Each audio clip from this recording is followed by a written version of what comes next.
살짝 또 두렵고 떨립니다. 왜냐하면 요즘에 제가 누가복음을 묵상하면서 너무 행복한 시간을 좀 보내고 있어서 할 이야기가 굉장히 많습니다. 이 새벽에 짧은 시간 동안에 이 얘기를 어떻게 다 해나갈까라는 생각이 좀 있어서 두 가지 제가 하면서 제 원고를 스스로 줄여가면서 얘기를 할 거고요. 그리고 또 한 가지는 아마도 말이 빠를 겁니다. 왜냐하면 짧은 시간 동안에 많은 것을 전해야 되기 때문에. 그러나 우리 함께 좀 고민하면서 이 시간을 좀 잘 보내면 좋겠습니다.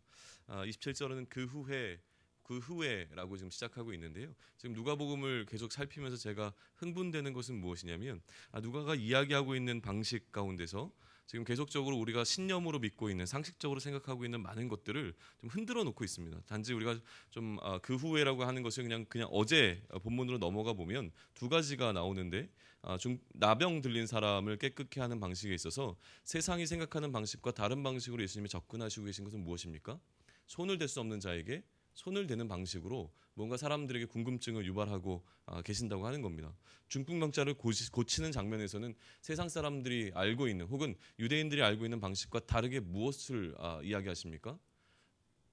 나았다라고 얘기하는, 병을 고침을 받았다고 얘기하시는 것이 아니라 죄를 사함을 받았다고 얘기하시는 것을 통하여서 사람들이 알고 있는 어떤 생각들을 흔들어 놓는 방식으로 사역을 지금 진행해 나가고 계신다고 하는 것이죠. 그러면 이제 오늘 우리가 마주하게 되는 이 레위를 만나는 장면은 또 어떻게 우리가 알고 있는 것들을 흔들어 놓으실까? 또 그곳에서 우리에게 어떤 메시지를 주실까라고 하는 것이 굉장히 기대가 되어지고, 앞으로 이제 나오게 될 누가복음의 이야기도 그러한 설레임들이 좀 있습니다. 그래서 한꺼번에 읽고 싶은 그 욕구를 일부러 좀 이렇게 줄이면서 날마다 좀 기대감으로 마주하고자 지금 그렇게 그냥 누가복음을 묵상해 나가고 있는데요. 참 좋습니다. 제자도의 장면이 먼저 등장을 합니다. 누가복음에는요 제자도가 좀 선명하게 나와 있는데 제자도를 통해서 누가복음 전체를 살펴볼 수 있는데요. 그 중에서 가장 핵심이 여기 좀 등장을 합니다. 어떻게 기록되어 있냐면 예수께서 나가사 레위라 하는 세리가 세관에 앉아 있는 것을 보시고 나를 따르라 하시니 그가 모든 것을 버리고 일어나 따르니라. 누가가 전하고 있는 제자도의 핵심은 바로 이겁니다. 뭐냐면 따르라라고 하는 예수님의 초청이 있을 때에 따라야 한다. 따르는 것이 제자됩니다. 그런데 어떻게 따릅니까? 버리고 떠나는 겁니다. 자기를 부인하고 자기 십자가를 지고 따르는 그 삶. 다시 얘기해서 내가 갖고 있는 것은 모든 것을 다 버리고 따르는 그 삶에 대해서 이야기를 하십니다. 이 버리고 따름을 이야기하다 보니까 사실은 이 경제적인 개념에서도 제자도를 접근하는 것을 우리는 발견하게 되어진 것이 누가복음의 특징입니다. 그런데 여기 이 제자도에 있어서 지금 특이점은 무엇이냐면 그 예수님께서 부르고 계시는 그 사람의 이름과 직업이 밝혀지고 있다고 하는 것이죠. 이름은 누구라고 나옵니까? 레위이고 그의 직업은 세리입니다. 다른 이제 복음서를 보게 되면 이 레위가 마태라고 하는 것이 분명하게 드러나게 되어지는데요. 이름이 밝혀지는 것은 아마도 그냥 그러니까 특정한 어떤 사람, 그러니까 일반적인 부르심이 아니라 제자로 12명의 제자로 초대하시는 그 장면 가운데 속한 한 사람을 이야기하는 것이라고 볼 수 있고요. 그런데 보다 오늘 본문에서 중요한 것은 무엇이냐면 레위라는 사람을 불렀다는 것이 중요한 것이 아니라 세리를 불렀다고 하는 것이 굉장히 중요하게 드러나고 있습니다. 왜냐하면 이미 뭐 다 잘 아시겠지만 세리는 어떠한 자들입니까? 유대인들과 같은 동족이었지만 누구를 위해서? 로마를 위해서 일하는 사람들이었기 때문에 같은 동족들에게 굉장히 외면받는 자였습니다. 또한 이 사람들은 알려져 있기로는 무언가 제대로 이렇게 부를 축적하기 위해서 거둬야 되는 것 이상의 돈을 거둠으로 말미암아 비정상적으로 부를 축적한 사람으로 잘 알려져 있습니다. 이러한 세리에 관한 이야기가 지금 시작된다고 하는 것이죠. 그런데 이 세리였던 레위가 예수님을 따르기로 결심하고 난 다음에 그 다음에 일어나는 일은 무엇입니까? 29절인데요. 잔치를 벌이고 있죠. 이 잔치에 참석한 자들은 누구이겠습니까? 라고 하는 건데요.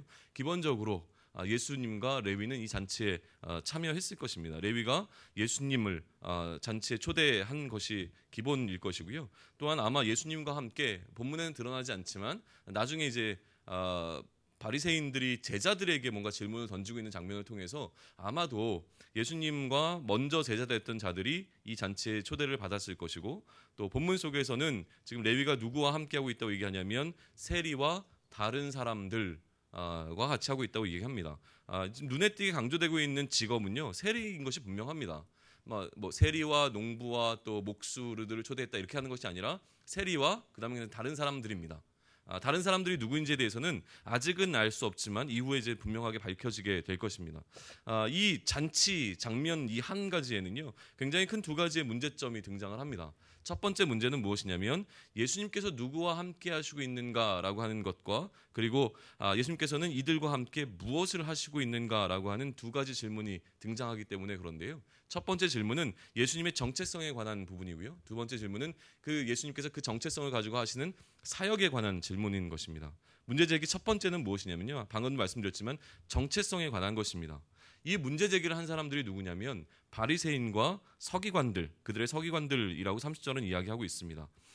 그 대상은 누구였냐면 그 제자들을 비방하면서 이야기하는 겁니다. 제자들을 비방했다는 것은 제자들이 지금 행하고 있는 어떤 것이 잘못되었음을 지적하면서 이야기를 하고 있는 것이죠. 그 비방하는 내용이 무엇입니까? 너희가 어찌하여 세리와 죄인과 함께 먹고 마시느냐, 이것이 지금 문제가 되었던 것입니다. 그리고 여기에 대한 예수님의 답변이 31절부터 등장하는 것이죠. 예수께서 대답하여 이르시되 건강한 자에게는 의사가 쓸데없고 병든 자에게라야 쓸데가 있나니 내가 의인을 부르러 온 것이 아니요 죄인을 불러 회개시키러 왔노라 라고 대답을 하십니다. 여기에 굉장히 어마어마한 이야기가 담겨져 있습니다. 여기에 누가복음의 기본적인 방향성을 우리는 발견하게 되어지는 것인데요. 제가 계속 흥미롭다고 여기고 새롭게 지금 누가복음을 누가복음 굉장히 여러 번 살펴봤는데 이번에 좀 제가 집중해서 보고 있는 부분이 이런 부분인데요. 어떻게 보는 것이냐면 모든 복음서는 각자가 다 무엇인가 자신들의 신념으로 삼고 있는 어떤 것들이 있는데 그 신념으로 삼고 있는 것들을 깨트리는 방향 속에서 지금 진행되는 것이 복음서라는 생각이 많이 듭니다. 무슨 얘기냐면 마태는 유대인들이 갖고 있었던 예수님은 절대로 그리스도가 될 수 없다라고 하는 신념을 깨트리는 방향성에서 복음서를 쓰고 있고요. 마가복음은 그리스도인들에게 다가오는 고난을 마주하면서 어떻게 메시아를 따르는 자들에게 이런 고난이 있을 수 있는가, 고난은 있을 수 없다라는 신념을 갖고 있는 자들에게 고난 받으시는 메시아의 모습으로 온 그리스도를 가지고 알려주는 방식으로 그들의 신념을 흔들어 놓습니다.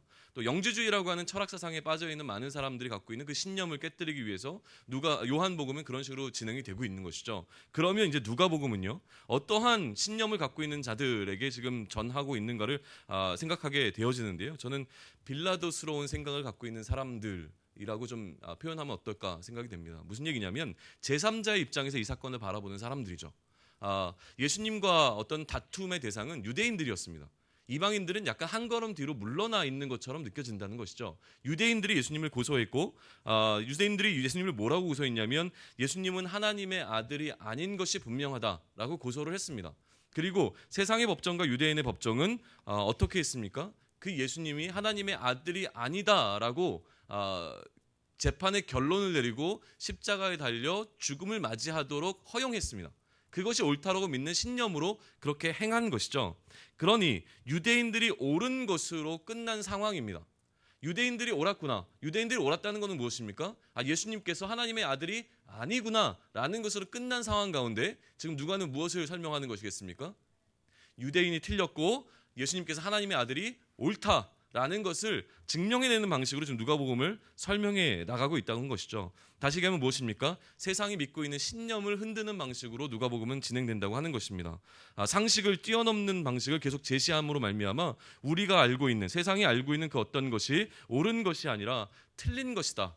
그렇게 이제 예수님을 하나님의 아들로 인정해낼 수 있는 방식으로 계속 그 논쟁을 진행하고 있는 것을 발견하게 되어진다는 것이죠. 그러면 지금 우리 첫 번째 우리가 보고 있는 이 문제 제기는 무엇이냐면 이것 역시도 상식 밖에 일어난 어떤 일을 이야기하고 있는 것입니다. 누가가 첫 번째로 강조하고 있는 것이 무엇이겠습니까?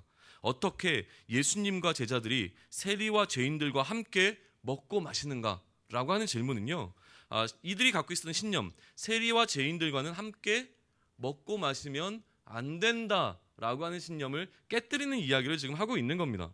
대상이 누구였냐면 잔치에 참여한 자들은 세리와 다른 사람들이라고 앞서는 표현되었습니다. 그런데 지금 이 바리새인들과 서기관들은 그 다른 사람들을 무엇이라고 얘기합니까? 세리와 죄인들이라고 표현하고 있기에 세상적인 관점에서, 세상적인 신념 가운데서 그 잔치에 모여 있었던 사람들은 세리와 죄인들, 세리 역시도 유대인들에게는 로마의 앞잡이와 같은 역할을 했던 사람이기에 죄인처럼 여겨지는 어떤 사람들이었다고 본다면, 예수님께서는 지금 예수님과 제자들은 왜 죄인들과 함께하고 있는가? 유대인의 신념으로 보면 거룩하지 않는 사람들과 함께 어울리는 방식으로 나아가면 그들도 더러워진다고 여기기 때문에 음식법은 철저했다라고 하는 것이죠. 그런데 이런 모든 것들을 깨뜨리는 방식으로 예수님과 제자들이 행하고 있는 것에 관해서 문제 제기를 하고 있는 것입니다. 여기에 굉장히 흥미로운 부분이 있고요. 또 누가가 풀어야 할 숙제들에 관한 이야기가 계속 등장을 하는 겁니다.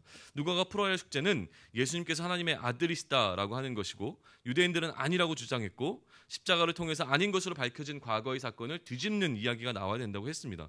유대인이 틀렸고 예수님께서 하나님의 아들이심이 옳다는 것을 밝혀야 하는데, 과연 어떻게 밝혀나가는지를 좀 살펴보시죠. 잔치는요, 두 가지에서 의도적이었습니다. 첫 번째는 무엇이냐면, 바리새인과 서기관으로 대표되어지는 어떤 유대 종교 지도자들이 비상식적으로 여기는 방향으로 이 잔치는 흘러간 겁니다. 세리와 죄인들과 식사하지 않아야 하는 것이 그들의 상식이었는데, 식사하는 것은 그들에게는 비상식이었는데, 이 비상식적인 방법으로 이야기가 흘러가고 있다고 하는 것이죠. 그런데 이 비상식이 중요한 이유는 무엇이냐면요, 유대 지도자들은 이것이 비상식이라고 여겼는데, 마음이 급해가지고 비상식이라고 여겼는데, 지금 예수님께는 이들과 함께 식사하는 것이 너무나 상식적이라는 겁니다. 왜냐하면 예수님께서는 이걸 어떻게 설명해 내시냐면, 어떻게 예수님께서 그 죄인들과 식사를 합니까? 라고 사람들이 문제 제기를 했을 때 예수님이 이것이 왜 식사하면 안 돼? 라는 너무 상식적인 걸로 풀어나가신다는 것이죠. 뭐라고 설명하십니까? 의원에 관한 이야기를 하시면서 설명을 하십니다. 병든 자에게 의사가 필요하지 건강한 자에게는 의사가 필요 없다. 그러니 나는 병든 자, 약한 자, 또 죄인들을 구원하기 위해서 왔는데, 그럼 내가 누구와 함께 식사하는 것이 너무나 당연하겠느냐라고 하는 접근 방식으로 풀어나가신다는 것이죠. 두 번째, 이게 굉장히 더 중요한데요. 여기서부터 약간 좀 복잡해지긴 합니다. 새벽에 다루기에는 약간 좀 걱정되는 부분인데, 그래도 탁월하신 분들이 모여있기 때문에 전 너무 쉽게 넘어갈 거로 믿습니다. 누가 진짜 죄인인가라고 하는 문제를 누가는 제기하고 있습니다. 자, 바리새인과 서기관들이 등장했습니다. 그리고 바리새인과 서기관들이 멀리하는 세리와 죄인들이 등장하고 있습니다. 두 그룹이 등장하고 있는 것은 보이시죠? 자, 바리새인과 서기관, 그리고 세리와 그들이 죄인이라고 부르는 어떤 사람들이 있다고 한번 생각을 해봅시다. 누가복음의 아이러니는 여기에 있습니다. 스스로 의인이라고 믿는 자들은 누구입니까? 바리새인과 서기관들입니다. 스스로 죄인이라고 믿는 자들은 누구입니까? 세리와 그 다른 사람들, 죄인들일 겁니다. 되셨죠? 그런데 누가의 입장에서, 예수님의 입장에서 진짜 죄인은 누구입니까? 스스로 의롭다 여기는 자들이 죄인이라고 하는 것을 계속 드러내는 방식으로 누가는 설명을 할 겁니다. 왜요? 자신들이 옳다라는 신념을 갖고 있었던 유대인들의 생각, 그들의 판단이 다 틀렸다는 것을 밝히기 위해서 바리새인과 서기관들이 하는 것은 다 틀린 것으로 설명해내는, 그들이 진짜 죄인이고, 오히려 스스로를 죄인이라고 여기는 사람들에게 예수님께서 일하시는 말미암아 그들의 믿음을 통해서 예수님은 그들에게 구원을 선포해 주신 방식을 설명해내는 것으로 누가 보면 진행이 될 것이라고 하는 것이죠. 그 아이러니가 여기 등장하는 거예요. 그런데 우리가 보기에 지금 우리는 진짜 죄인이 바리새인과 서기관인 것을 알고 있어요. 그러면 제 생각에는요, 예수님께서 이러한 질문을 받으셨을 때 뭐라고 말씀하시는 게 좀 옳다고 느껴지냐면, 니들이 진짜 죄인이야 라고 설명하셨으면 좋았을 것 같아요.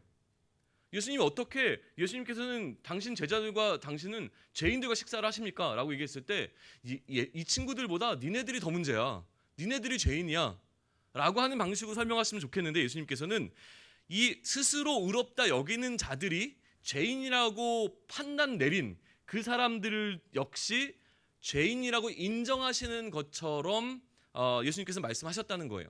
내가 온 이유는 그 죄인들을 위해서 온 것이기 때문에 이 죄인들과 식사하는 것이 아무 문제가 없다라고 설명하심으로, 스스로 의롭다고 여기는 자들이 죄인이라고 정죄한 그 정죄가 옳은 것처럼 말씀해 주시는 그 장면이 등장하는 것처럼 보인다고 하는 것이죠. 그런데요, 예수님께서는 이들의 판단, 이들이 정죄한 것이 옳다고 말씀하신 것이 아닙니다.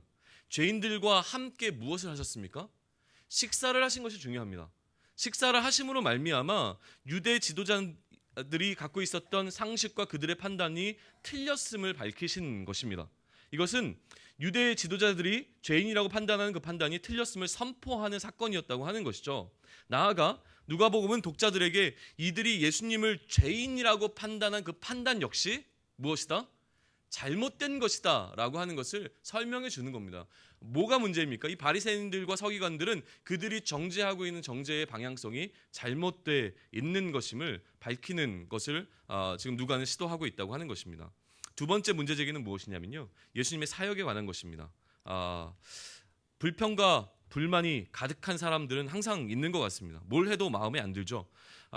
그런데 그것을 넘어서 누가의 방식으로 이 불평과 불만을 보면 상식적인 것이 뒤흔들어질 때에, 상식적인 것이 흔들어지는 방식으로 설명되어질 때에 이것을 좀 이용하고 있는 것을 보게 되는데요. 이 다음에 이 사람들이 지금 불만을 갖고 있었던 건 무엇입니까? 어떻게 먹고 마시는가? 금식하고 기도하는 것이 일반적이고 상식적인 상황이었다고 하는 것입니다. 일반적이고 상식적인 상황이라고 증거하고 있는 그 두 가지 증거는 무엇입니까? 요한의 제자들과 바리새인의 제자들은 그렇게 한다. 오히려 금식하고 기도하는데 왜 당신과 당신의 제자들은 그렇게 하지 않는가라고 하는 문제 제기를 하는 것이 두 번째라고 하는 겁니다. 그들이 생각했을 때 상식적이라고 여겨지는 금식하고 기도해야지요 라고 얘기했을 때 예수님께서는 그렇게 하지 않는 것이 이들에게는 비상식이지만 누구에게는, 예수님에게는 너무나 상식적이었다라고 하는 것으로 설명을 해주십니다. 이것을 설명하기 위해서 무슨 비유를 들으십니까?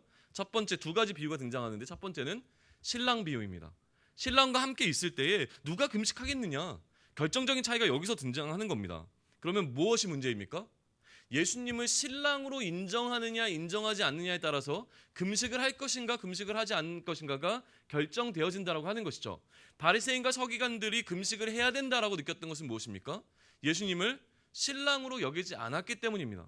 그러나 지금 세리와 죄인들이 예수님과 함께, 또 제자들이 예수님과 함께 먹고 마시는 이유는 무엇입니까? 예수님을 신랑으로 인정했기 때문이라고 하는 것이죠.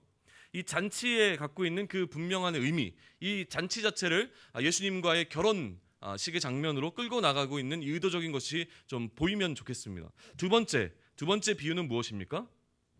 새 포도주와 새 부대. 물론 여기에는요 새 옷에 관한 이야기도, 두 이야기가 섞여 있는 비유이긴 한데 새 포도주를 새 부대에 담는 비유로 유명한 장면이죠. 36절부터 39절을 제가 읽겠습니다. 또 비유하여 이르시되 새 옷에서 한 조각을 찢어 낡은 옷에 붙이는 자가 없나니 만일 그렇게 하면 새 옷을 찢을 뿐이요 또 새 옷에서 찢은 조각이 낡은 것에 어울리지 아니하리라. 새 포도주를 낡은 가죽 부대에 넣은 자가 없나니 만일 그렇게 하면 새 포도주가 부대를 터뜨려 포도주가 쏟아지고 부대도 못 쓰게 되리라. 새 포도주는 새 부대에 넣어야 할 것이니라. 묵은 포도주를 마시고 새 것을 원하는 자가 없나니 이는 묵은 것이 좋다 함이라.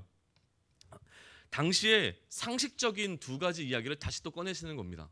어떻게 이렇게 할 수 있습니까? 라고 했을 때 예수님께서 두 번째 이야기하고 계시는 비유는 무엇이냐면, 당신들이 여기고 있는 비상식적인 것이 비상식이라고 여기는 것이 너무나 상식적인 것이다라는 걸 설명해내기 위해서 상식적인 이야기를 꺼내시는 것이죠. 새 옷을 어떻게 합니까? 오려서 헌옷에 깊지 않는다라고 하는 상식적인 이야기를 꺼내신 겁니다. 그리고 또 무엇을 얘기하십니까?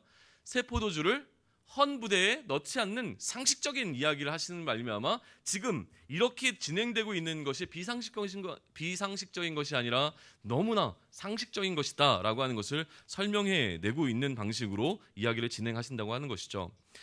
질서의 대립을 세밀하게 접근하고 계시는 겁니다. 세상의 질서와 하나님의 질서가 대립하고 있습니다. 그런데요, 누가복음 전체에서는 세상이 옳다라고 여기는 것과 하나님의 질서에서 하나님이 옳다고 여기는 것과의 충돌을 다루고 있습니다. 그래서 세상이 비상식이라고 여기는 것이 하나님께는 굉장히 상식적인 것이라는 것을 설명해내는 방식으로 누가복음이 기록되고 있는데, 지금 이 포도주 비유는요, 이 새 옷과 새 포도주에 관한 비유는 무엇을 얘기하냐면 그 하나님의 질서 가운데서요 또다시 옛 것과 새 것이 있다라는 것을 디테일하게 들어가는 겁니다. 자, 하나님의 질서를 따르는 사람들이 있습니다. 그런데 하나님의 질서를 따르되 어떤 사람들은 옛 질서를 따르는 사람들이 있고 또 다른 사람들은 새로운 질서를 따르는 사람들이 있다라고 하는 겁니다. 세상적인 질서와 하나님 나라의 질서의 대립을 이야기하고 있는 것은 이미 끝났고요. 그 다음에 하나님 나라의 질서를 따르는 사람 가운데서도 무엇을요? 옛 질서를 따르는 사람들이 있고 또 새 질서를 따르는 사람들이 있는데, 그러면 어떤 것을 따를 것이냐? 두 가지가 함께 융합될 수 있는 것은 아니다. 그러니 옛 것이 아니라 이제는 새 것을 따르는 것이 옳다라고 하는 방식으로 설명을 진행해 나가는 것이죠. 그런데 이해할 수 없는 약간 좀 어려운 부분이 39절입니다. 우리 39절을 한 목소리 한번 읽어볼까요? 시작. 묵은 포도주를 마시고 새 것을 원하는 자가 없나니 이는 묵은 것이 좋다 함이니라. 이게요 굉장히 오해를 많이 불러일으키는 구절입니다. 이거를 해석할 때 포도주, 일반적인 포도주를 생각하면은요, 오래된 것이 비싸고 좋잖아요. 포도주 잘 안 드셔보셔서 잘 모르시죠? 오래될수록 좋다 그럽니다. 그런데요, 그렇기 때문에 마치 오래된 것이 좋은 것 아닌가? 이런 것 때문에 헷갈리기도 하고, 이게 무슨 얘기를 하는지에 대해서 좀 여러 가지 의견들이 대립을 하는데, 저는 이렇게 보는 것이 옳다고 느낍니다. 아까도 말씀드렸지만 어떤 대립으로 보냐면, 하나님 나라의 질서를 따를 때 옛 것과 새 것이 있는데요, 지금 옛 것에서 어떻게 나와야 되냐면 새 것으로 와야 되는 방향성입니다. 그런데 옛것에 머물러 있으면서 그냥 새 것으로 나오지 않는 사람들이 문제라는 것이죠. 옛것에 머물러 있으면서 새 것을 맛보지 아니했기 때문에 그냥 옛것 자체로 너무 좋다, 여기에 머물러 있는 어떤 사람들, 다시 얘기하면 옛것으로 상징되어지는 어떤 율법 가운데 머물러 있고, 새 것으로 상징되어 있는 무엇으로요? 복음으로 나오지 못하는 어떤 것에 관해서 지금 이야기하고 있는 것으로 보시는 것이 옳다라고 여겨집니다. 그래서 새 것을 원해야 되는데 율법에서 머물러 있는 것이 아니라 이제 새 것인 복음으로 나오는 것에 관한 도전, 이 39절이라는 것으로 이해하시면 좋을 것 같습니다. 간단하게 결론을 맺습니다. 그러면 오늘 이 본문 가운데서 우리는 무엇을 얻을 것인가? 참 다양하게 우리를 도전해낼 수 있을 것입니다. 내가 죄인이라고 여기는 사람들은요, 죄인과 함께 식사하시는 예수님의 모습을 통해서 굉장히 큰 마음의 감동을 얻으실 수 있을 것이고요. 또 그들을 위해서 대변하고 있는 예수님의 여러 가지 그 답변들을 통하여서 또 다른 어떤 지혜들을 얻으시는 분들도 계실 겁니다. 또 마지막에 얘기했던 것처럼 옛 것을 버리고 새 것으로 나오는 것 통해서 이제 새 질서, 복음 가운데로 나와야지 결단하시는 분들도 계실 겁니다. 그런데 오늘 제가 제 개인적으로 이 전체적인 거에서 도전하고 싶은 것은 무엇이냐면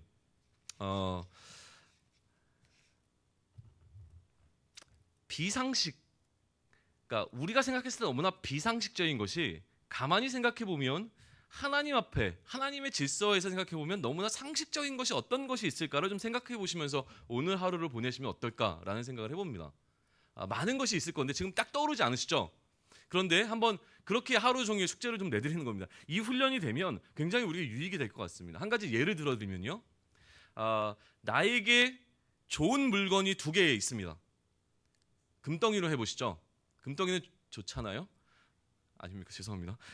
금덩이 두 개가 있는데요, 금덩이 두 개가 있으면 금덩이가 없는 사람에게 나의 금덩이 하나를 넘겨주는 것은 비상식적입니다.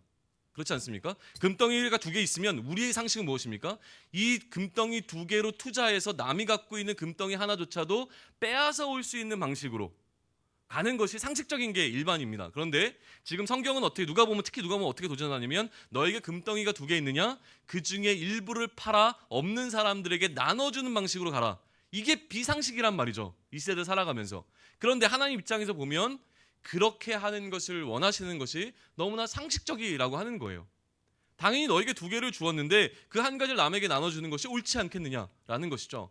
네가 갖고 있는 것을, 모든 것을 팔아 전부 다 다른 사람에게 나눠주면 나를 따라올 수 있게 되는데, 그 나를 따라오므로 말미암아 네가 얻게 되는 영생이 얼마나 귀한 것인지를 보면 이게 결코 손해보는 장사가 아니다라는 것을 설명하는 것으로 누가복음이 진행된다라고 하는 겁니다. 제가 이제 곧 우리 청년들 한 20여 명을 데리고 네팔로 갑니다. 네팔로 갈 때 재정이 많이 부족하기에 후원이 필요합니다. 이 후원을 해주시라고 제가 강조를 하는 건 아닙니다.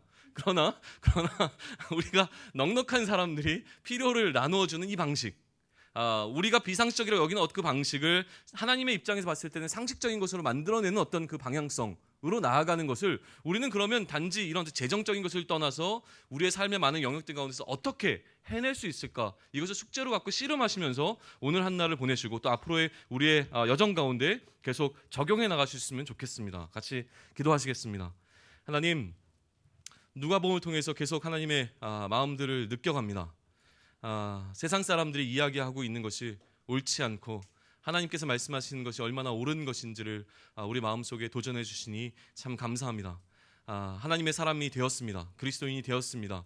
이제는 세상이 옳다라고 이야기하는 것들에 흔들리지 않도록 인도하여 주시고, 하나님께서 원하시는 그 방향으로 우리의 삶을 재조정해 나가며 하나님이 기뻐하시는 방향대로, 하나님께서 옳다라고 말씀하시는 방식으로, 하나님께서 상식적이라고 여기시는 방식으로 우리의 신념을 깨뜨리고 우리의 신념을 완전히 비워서 하나님의 마음을 우리 마음 가운데 그 빈 곳에 채워 넣을 수 있도록 도와주시옵소서. 오늘 한 날을 살아가는 동안 여러 모양으로 우리의 삶 가운데 도전하시고 이 말씀이 우리 삶에서 실제가 되어줄 수 있도록 도와주시옵소서. 이 모든 말씀 우리 주 예수 그리스도의 이름으로 기도드렸사옵나이다. 아멘.